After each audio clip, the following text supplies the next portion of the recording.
Chennai Silks in mega summer sale. Summer வந்தாச்சு. What's your plan for this holiday? எங்க கிட்ட விட்டுருங்க, நாங்க பாத்துக்கிறோம். GT Holidays, South India's #1 travel brand.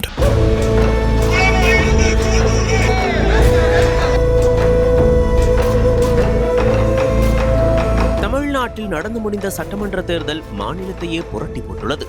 அரை நூற்றாண்டு கால திராவிட அரசியலை மாற்றி மக்கள் புதிதாக ஆரம்பிக்கப்பட்ட தாவேகாவை தேர்ந்தெடுத்துள்ளனர். ஆளும் கட்சியாக இருந்த திமுக கூட்டணி தற்போது 73 தொகுதிகள் பெற்று எதிர்க்கட்சியாக மாறியுள்ளது. எதிர்க்கட்சியாக இருந்த அதிமுக கூட்டணி 53 தொகுதிகளை பெற்றது.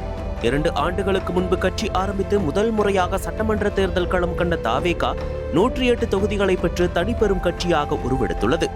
ஆனால் ஆட்சி அமைக்க 118 தொகுதிகள் தேவை என்பதால் விஜய், காங்கிரஸ், பாமக உள்ளிட்ட கட்சிகளுடன் பேச்சுவார்த்தை நடத்தப்பட்டு வருவதாக தகவல் வெளியாகி வருகிறது. இதனிடையே கொளத்தூர் தொகுதியில் தாவேகா வேட்பாளர் VS பாபுவிடம் ஸ்டாலின் தோற்றது பலருக்கும் அதிர்ச்சியை ஏற்படுத்தியுள்ளது. அதேபோன்று திமுகவின் முக்கிய முகங்களும் தோல்வியை தழுவியுள்ளனர். இருப்பினும் ஸ்டாலினின் தோல்வியை திமுக தொண்டர்களால் ஏற்றுக்கொள்ளவே முடியவில்லை. பல தொண்டர்கள் கண்ணீர் வடித்து வருகின்றனர். இந்த நிலையில்தான் MK ஸ்டாலின் கொளத்தூர் தொகுதி மக்களை சந்தித்து நன்றி தெரிவிக்க சென்றார். அவருடன் சேகர் பாபுவும் சில நிர்வாகிகளும் உடன் இருந்தனர். தனக்கு வாக்களித்த கொளத்தூர் தொகுதி மக்களை சந்திக்க சென்ற ஸ்டாலினை சூழ்ந்து கொண்ட மக்கள் கண்ணீர் விட்டனர். பலரும் தைரியமாக இருங்கள், உங்களுக்காக நாங்கள் இருக்கிறோம் என்று கூற ஸ்டாலினே சற்று கலங்கி போனார். உடனடியாக அவர்களுக்கு ஆறுதல் கூறி தனக்கு வாக்களித்ததற்கு நன்றி தெரிவித்தார். அதே சமயம் ஸ்டாலினின் வாகனத்தில் இருந்த முன்னாள் அமைச்சர் சேகர் பாபு கண்ணீர் விட்டு கதறி அழுதார். இந்த சம்பவம் அங்கிருந்தவர்களையே கலக்கத்தில் ஆழ்த்தியது. முன்னதாக மக்கள் தீர்ப்பை தலைவணங்கி ஏற்கிறோம் என்று ஸ்டாலின் தெரிவித்திருந்தது குறிப்பிடத்தக்கது.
நக்கீரன் டிவிக்கு சப்ஸ்கிரைப் செய்யுங்கள்.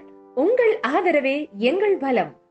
ஆசிரியர்களுக்கு நண்பனாகவும் மாணவர்களுக்கு ஆசானாகவும் திகழும் தேர்வு வழிகாட்டி. ஒவ்வொரு பாடத்திற்கும் அனுபவமிக்க ஆசிரியர்களின் துல்லியமான தெளிவான விடைகள். CNC இருக்கு, தேர்வு பயம் எதற்கு? இது தீரன் பப்ளிஷிங் ஹவுஸ் விற்பனை வெளியீடு.